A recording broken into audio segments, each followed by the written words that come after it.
Welcome back to my channel. This is Canadian Retro. I have another pickups video for you here.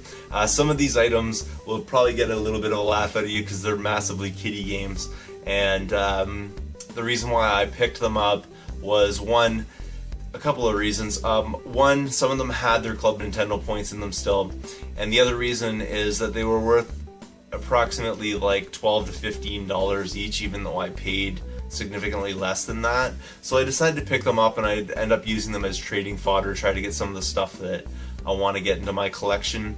That being said, if you're interested in these first few titles here, by all means contact me and we'll work something out, because if you're gonna play them, that's great. I definitely won't be. I'm just trying to use them to get the things that I do want. So I'll get started on it right now. The first one that I'm going to show you, which is definitely not my style, is this one here, Style Savvy. Over 10,000 fashions. Open your own boutique. I'm not interested in opening up boutiques. So this game right here actually came with its Club Nintendo points, and I don't really know anything about this game, to tell you the truth. It is complete. Other than that, I don't know much about it. The thing is, with this particular title, it's definitely worth more than $2.50 because that's what I paid for it. So I'm going to use it to trade, basically. But this game here is never going to touch that shelf there. Trust me on that one. Same thing with this one here. Another one that I know is valued more than what I paid for it, so I decided to pick it up, and it's Pet's Horse Ranch. And this one is complete as well, or I probably wouldn't have picked it up. This one again is trading fodder for me, so you know, if you're interested in these titles, let me know. We can work something out. I definitely know it's worth more than $2.50. That's what matters. Now this one here, I don't know, I've never played it before, and we'll just have to see if it's any good. For $2.50 I picked up for the Nintendo DS. It's also complete, and I'll have to check it out and see if it's a good game or not. Let me know if you've played it and what you think of this particular title. This one probably will end up in my collection though. Continuing though with the ones that will never touch any of my other games is this one right here.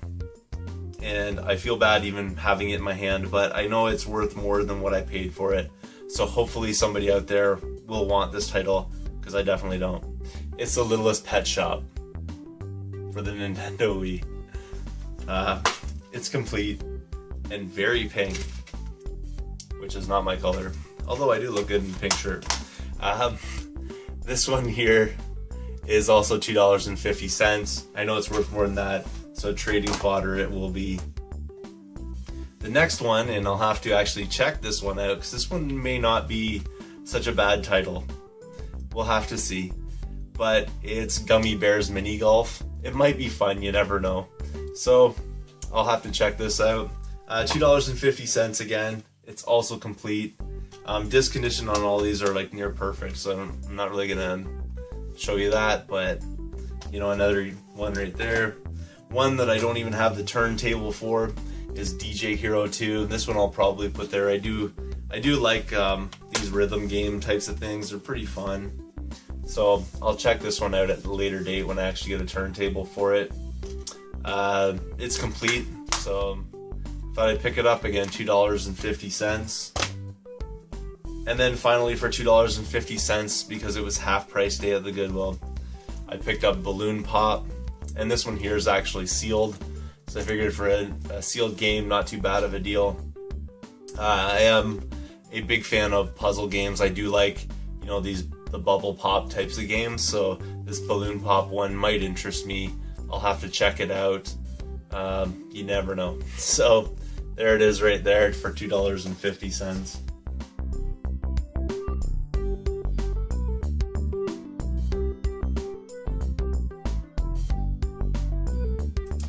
Now it's time to redeem myself a little bit.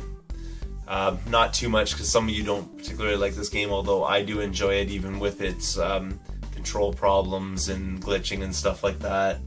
I really anticipated this game when it came out back in the day, and I decided to pick it up, and it was sort of competing, I think, at the time with San Andreas and, you know, on the Xbox and the PS2 and stuff like that. It sort of came in around that time, if I recall correctly.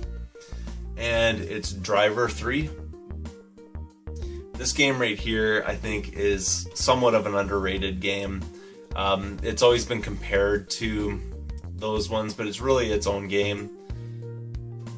It's, you know, a 3D environment. It has very similar attributes to it, definitely, but I think that something that people don't like about it is that the missions are kind of challenging in them and things like that. I played through this game and I enjoyed the challenging aspects of this. Yes, it was kind of glitchy and a little hard to control at times, but a pretty solid title overall, I thought. And for this one here, I paid $2.50. It's complete, just the manual is a little bit beat up. Just in that one corner, but it probably can be flattened. Some very minor scratches, nothing that will prevent playability, so pretty cool right there for $2.50. And then another redeeming game that will restore your faith in my masculinity is Mercenaries Playground of Destruction. And for this one I paid $2.50. And it's also complete. And both of these games, although I think I'm not sure if I have Driver or not, both these games are going to be added into my collection, even if I do have this game, or this one. Pretty sure I don't have this one. Their disc conditions are a lot better than the ones that I have, I'm sure of it. So, pretty cool right there, again, $2.50. The next thing was pretty awesome. I went to a Goodwill, and I went to a couple of my other locations and there really wasn't anything there, which was kind of getting me down because all I had at that point in the day was a whole bunch of kiddy games. And you know, that Mercenary game, the Driver game, which aren't really valuable games, I just wanted to kind of add them in. But I went to the Goodwill, it's a little closer to my house, and they had quite a few things. I'm going to actually save one of the items to the end because it's probably the best find of the day, and if you haven't unsubscribed yet, hopefully you'll stick around to see that, because it's definitely not a kiddies game. It's a really quality title. So the first thing that I'll show you, which is not really quality at all, but I thought I would pick it up because I always ask when I find these at the Goodwill. I always ask them because I picked up this Atari Anthology game, but unfortunately it's not in there, so it's just the manual and the artwork and stuff like that. But I always ask them if they'll just throw that in for free, and they did, so I paid nothing for it. And then the next one, which again is not a quality title, but I did pay $1.50 for it, so not a big deal at all, is Ball Breakers, which is something that probably some of my subscribers are going to be doing in the comments. But it's right there, and it's, you know, really great shape, it's perfect condition. So I thought I would pick it up. I don't know a whole lot about this, but artwork looks kind of interesting. Looks like some sort of a arena fighter type of thing. So hopefully it'll be pretty good. Now we're getting into the stuff that I think is of quality, and if you've sort of stuck around for the last like 10 minutes of this, thank you very much, but you won't be disappointed, I think, at the end. The first title that I picked up, and I know some of you are complete collectors, I'll pick up loose discs sometimes, so that's just the way that it goes. It says on the side here that it's Crash Bandicoot, but it's not. It's actually Spyro Ripto's Rage. That's that one right there. It's not in the world's greatest shape, but it's not too bad at all, and it'll definitely play. It just needs to be cleaned up for the most part. For that one there, I paid $1.50, so I wasn't going to turn it away for that price. I can't recall exactly if I have this already, but if I do, then this will become trading fodder later, and I know it's definitely more than $1.50 in value right there. The next title that I picked up is a Japanese game, which I wouldn't normally pick up Japanese titles just because I don't collect them, but some people I thought might be interested in this, so I thought I would pick it up and see if I could use it to trade.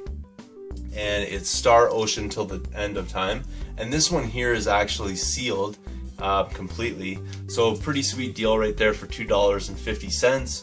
I do have the English version of this, like the North American version, so you know, I'm not really interested in holding on to this title, but if somebody is looking for this game and does collect Japanese RPGs, this is probably something that they might be interested in. So let me know if that's you. The next title I'll go into actually wasn't from the Goodwill. The last title I'll show you is from the Goodwill because it is probably the best find of the day. So I went over to a pawn shop and they looked like they got a bunch of new N64 stuff in. They had a system there and a bunch of games. I didn't go too nuts on it because their prices are generally like the eBay kind of value of games, so I didn't really bother with it necessarily. But I couldn't turn this one away because I don't really see it in the wild. And when I took this up to the counter, the guy behind the counter actually said, "You'll never see that again," kind of comment. Like he said and all the time that he's been running the pawn shop, he's only seen the game twice. So here it is. It's Snowboard Kids for the N64. I don't know if this one here is uncommon in your area, but apparently in mine it is. So it's an Atlas title. He kind of said it's not worth that much, but it's definitely a rare title. So I'll have to see if I come across it ever again. But for this one here, I paid $13. So not too bad at all. With tax, it came to like 14 something, but he just knocked it down and made me pay 14 bucks even. So pretty sweet deal right there with tax and everything. Snowboard Kids. And then this is what you've all been waiting for, and this is my attempts at redeeming myself, my excuse for picking up a whole bunch of kiddie titles that you had to suffer through to watch to get to this point. And this is a pretty solid title right here. It's a Capcom title for the original PlayStation. Put your hands together for Breath of Fire 4. I found this at the Goodwill amongst the CDs, and I was not expecting to find this. I had been there the day before. This was not there. It showed up yesterday, and I went in, and it's half price day, so I don't know how this one was missed out on, but nobody spotted it except for me, and this is a wicked find. It's totally complete. It's in excellent shape. The case is beat up, but whatever, I can replace the case. It's not a problem. The disc itself has like just the minorest like scratches in a few spots, but at first glance you can barely even notice them. It's nearly perfect. What a great title to add into my collection. Super pumped about this one. Hopefully I've restored your faith in me after making you suffer through 10 minutes of kiddie titles to get to this one right here. Super awesome find, definitely the find of the day, and can't wait to get this one in the system and to play Breath of Fire 4. Super wicked right there. Again, thank you guys so much for watching. If you haven't subscribed to my channel yet, please do. Please don't unsubscribe based on all those kiddie titles. I would hate to see you go. I'm sure the quality will come a little bit later, but I think I did redeem myself a little bit with the Snowboard Kids and the Breath of Fire, maybe that Star Ocean and some of the PS1 titles. But like I've always said, if you can, please thumbs up this video. Thanks so much for watching, and I will see you all later.